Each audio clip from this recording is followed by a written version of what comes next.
नमस्कार। हरियाणा के साथ साथ सिरसा की राजनीति में भी बहुत बड़ी उथल पुथल जो है वो लगातार देखने को मिल रही है। तो इसी कड़ी में भारतीय जनता पार्टी के कद्दावर नेता आदित्य देवीलाल ने भारतीय जनता पार्टी को अलविदा कह के जो है वो अपने घर वापसी यानी कि इंडियन नेशनल लोकदल पार्टी का दामन थाम लिया है। ऐसे में आपको बता दें कि आदित्य चौटाला 10 सालों से लगातार जो है वो इंडियन नेशनल लोकदल पार्टी से खफा चल रहे थे। इसी का परिणाम था कि 2014 में जो इलेक्शन हुए थे, जो चुनाव हुए थे, उनमें जो है वो आदित्य चौटाला ने जिला परिषद में अभय सिंह चौटाला की धर्मपत्नी कांता चौटाला को जो है वो पटकनी दी थी।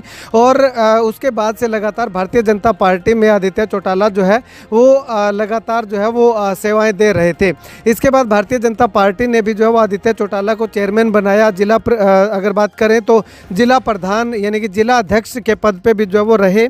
और अगर आदित्य चौटाला की अगर बात करें तो अभी आदित्य चौटाला ने जो है वो भारतीय जनता पार्टी का दामन छोड़ करके इंडियन नेशनल लोकदल पार्टी का दामन थामते हुए अपने घर वापसी कर ली है। और घर वापसी में आप देखिएगा तस्वीरों में कि काफ़ी अच्छी संख्या में, यूं कहें कि हजारों की संख्या में लोगों के साथ आदित्य चौटाला ने जो है वो अपने घर वापसी की है।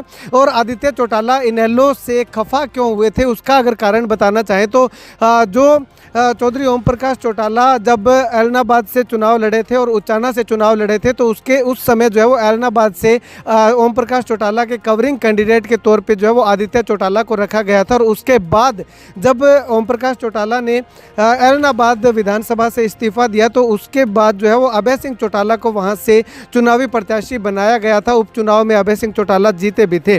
और उसके बाद जो है वो आदित्य चौटाला लगातार इंडियन नेशनल लोकदल पार्टी से नाराज चल रहे थे कि कवरिंग कैंडिडेट उनको बनाया गया था, तो ऐसे में उपचुनाव भी जो है वो उनको लड़वाया जाना चाहिए था। इसी बात से खफा होकर के आदित्य चौटाला ने जो है वो इंडियन नेशनल लोकदल पार्टी को टाटा बाय बाय बोल दिया था। और उसके बाद लगातार भारतीय जनता पार्टी में जो है वो सदस्यता ग्रहण की और उसके बाद भारतीय जनता पार्टी के लिए काम किया। हालांकि चुनाव भी लड़े लेकिन जीत नहीं दर्ज कर पाए। इस बार आदित्य चौटाला को टिकट का खतरा मंडराता हुआ दिखाई दिया। उसके बाद जो है वो आदित्य चौटाला ने जो है वो इंडियन नेशनल लोकदल पार्टी में जाना ही उचित समझा कि इंडियन नेशनल लोकदल पार्टी में अपनी घर वापसी कर लेते हैं। तो ऐसे में अभय सिंह चौटाला ने आकर के आदित्य चौटाला को जो वो घर वापसी जो है वो करवाई है। और ऐसे में अगर बात करें तो हज़ारों की संख्या में कार्यकर्ताओं ने बहुत बड़े जोश जज्बे जुनून के साथ जो है वो आदित्य चौटाला के साथ इंडियन नेशनल लोकदल पार्टी का दामन थामते हुए घर वापसी की है।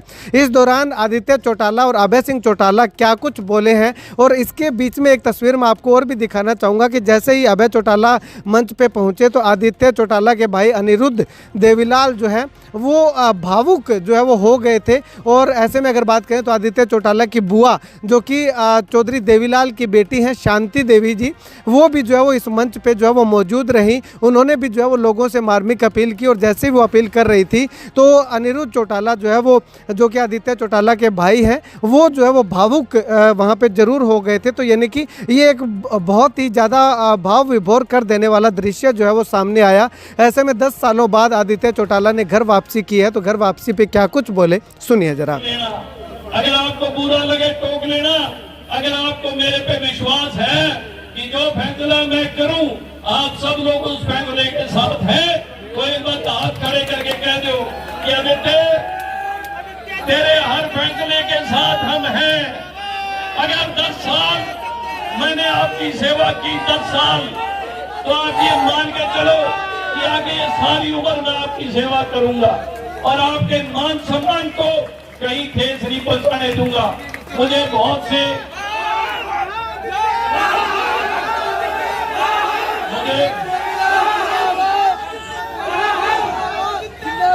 साथियों, मुझे बहुत से लोगों ने संपर्क किया, बहुत सी पार्टियों ने संपर्क किया, इसमें कोई दोहराई नहीं। लेकिन मैं एक चीज कहना चाहूंगा, इस इलाके की सेवा करना मेरा परम धर्म है। इस इलाके के हर व्यक्ति का सम्मान करना, इज्जत करना मेरा परम धर्म है। आपको एक बात पूछना चाहूंगा, क्या बीजेपी इस इलाके में पहले थी? कभी हमारे बीच में आई? कभी हम उसके साथ जुड़े कोई बंदा सी कि आप हाथ पढ़ सकते सी? अगर ये हमने विश्वास और भरोसा मेहनत की, गए लोगों के अंदर उसको पैदा किया और उसके साथ लेके आए। पर साथियों, राष्ट्रीय पार्टियों की सोच में मानता हूं ठीक नहीं है। जो लोग ये समझ नहीं पाते कि लोकल लेवल के लोगों को क्या चाहिए, इस क्षेत्र के लोगों को क्या चाहिए। राष्ट्रीय पार्टियां जो फैसला करती है दिल्ली बैठ के करती है, और जब दिल्ली बैठ के फैसले होते हैं तो आदित्य जैसे लोग कुर्बान हो जाते हैं, आदित्य जैसे लोगों को शहीद कर दिया जाता है। आप चाहते हो कि हम सब लोग शहीद हो जाए, कुर्बान हो जाए? हम सत्ता लेना चाहते हैं, हम इसके अंदर सत्ता राहत का लेना चाहते हैं, हम इस इलाके के अंदर खुशहाली लाना चाहते हैं, हम इस इलाके के अंदर तरक्की लाना चाहते हैं। साथियों, आप निपापे लोग हो, साफ मन के लोग हो, मेरे में पाप नहीं है, खोट नहीं है, लेकिन साथियों मेरे में एक समझ है कि अगर हमें सियासत करनी है, राजनीति करनी है, तो हमें भावुकता के फैसले नहीं लेने चाहिए, हमें फैसले सोच समझ के लेने चाहिए, क्योंकि भावुकता का फैसला एक बारी सबको अच्छा लगेगा, लेकिन अगर फैसले में उपचूक होगी तो साथियों में पछताना पड़ेगा। इसीलिए मैं ये कहता हूं कि अगर हमारी सोच ठीक है तो हमें इस इलाके के साथ ऐसे लोगों के साथ जुड़ना चाहिए जो लोग हमें सहायता करे, हमें मदद करे, ना कि हम उनकी मदद करें। हमारी अगर मदद करेंगे तो हम और ताकत के रूप में आगे बढ़ने का काम करेंगे। और सत्ता के लिए मैंने कभी लालसा नहीं रखी, लालच नहीं रखा। अगर मेरे में लालच और लालसा होती, मैं आप लोगों की लड़ाई सरकार से नहीं लड़ता। मंत्री का दरबार लगा था, गांव का मुकदमा था, गरीब लोग परेशान थे। मैंने वहां एक बात कही थी कि अगर जनता की सेवा नहीं होगी, जनता की सुनवाई नहीं होगी, तो आने वाली टिकटें एसपी और डीसी को दे देना। एसपी डीसी को पता लग जाएगा कि एमएलए कैसे बढ़ते हैं। और इस बात पे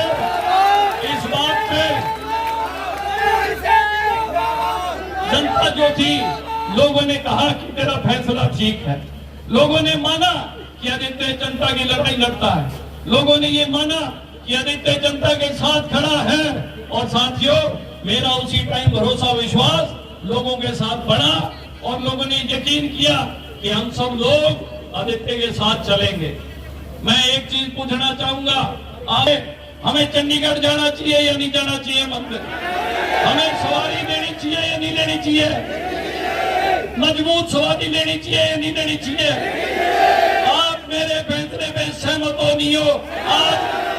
आज मुझे बता के चले जाना साथियों। मेरा रूसी को ना, मेरे दिन 25 दिन है, अगर मैं थाने में ना लागो, चुनाव निकल जाएगा, चुनाव खत्म हो जाएगा। अगर मैं आपको मनाने लग गया तो आप बड़ी सोच रख के रखना। मैं आपको दावा करता हूं कि आपको कहीं नीचा नहीं देखने दूंगा। जब मैं सरकार में था, बीजेपी में था, तो मैंने बीजेपी ने भी आप सब लोगों के सहयोग और साथ समर्थन किया, आप सब लोगों के साथ रहा, आप सब लोगों की लड़ाई लड़ी। और मैं आपको एक बात कहना चाहूंगा कि साथियों, जो भी फैसला आज हम लोग लेंगे, उसके अंदर आपको कोई उकसाने का काम करे, आप उसकी बात मत मानना। मैं दावे के साथ कहता हूं, हम जीतेंगे, हम जीतेंगे, हम जीतेंगे। डबली जीतेगी, डबली जीतेगी। और डबली का हर व्यक्ति एमएलए होगा, डबली की हर माता एमएलए होगी, डबली का हर बच्चा एमएलए होगा, डबली का हर नौजवान एमएलए होगा। मैंने हर व्यक्ति की सुनवाई की, मैंने हर व्यक्ति का साथ दिया है, मैंने हर नौजवान के कंधे से कंधा मिला कर चला हूं, हर बुजुर्ग का मैंने सम्मान किया, इज्जत की, मेरे पैरों के हाथ लगाए, हर मायत को मैंने आदर सत्कार किया, हर व्यक्ति को मजबूत किया और हर व्यक्ति की सुनवाई की। आज हम सब लोग इस बात के गवाह हैं कि आज हमने जो फैसला लिया है, हम नाराज नहीं होंगे और किसी साथी से नाराज नहीं होंगे। हम सब लोग गांव के अंदर इकट्ठे होकर चलेंगे, हम सब लोग एक मुट्ठी चलेंगे। हमारा निशाना डबली को जीतना है, हमारा निशाना डबली में आदित्य के साथ चलना, आदित्य को मजबूत करना और एमएलए जो है सब लोग बने, ये हमारा फैसला होना चाहिए। मेरी मंच पे मेरी बुआ है, चौधरी देवीलाल की एक ही बेटी है, और मेरे इसी मंच पे मेरी माँ आई हुई है, मेरी बहन आई हुई है, मेरी घरवाली आई हुई है, और मैं आपके सामने, इन सबके सामने आपसे वायदा करता हूं कि मैं ताउम्र आप लोगों की सेवा करूंगा, आप लोगों के बीच में रहूंगा ताउम्र। लेकिन साथियों, इस लड़ाई को मजबूती से लड़ लेना, इस लड़ाई में मेरा साथ दे देना, इस संघर्ष में साथ दे देना जो 10 साल हमारा संघर्ष हम लोगों ने किया। साथियों, आप सब लोग मेरे साथ सहमत हैं।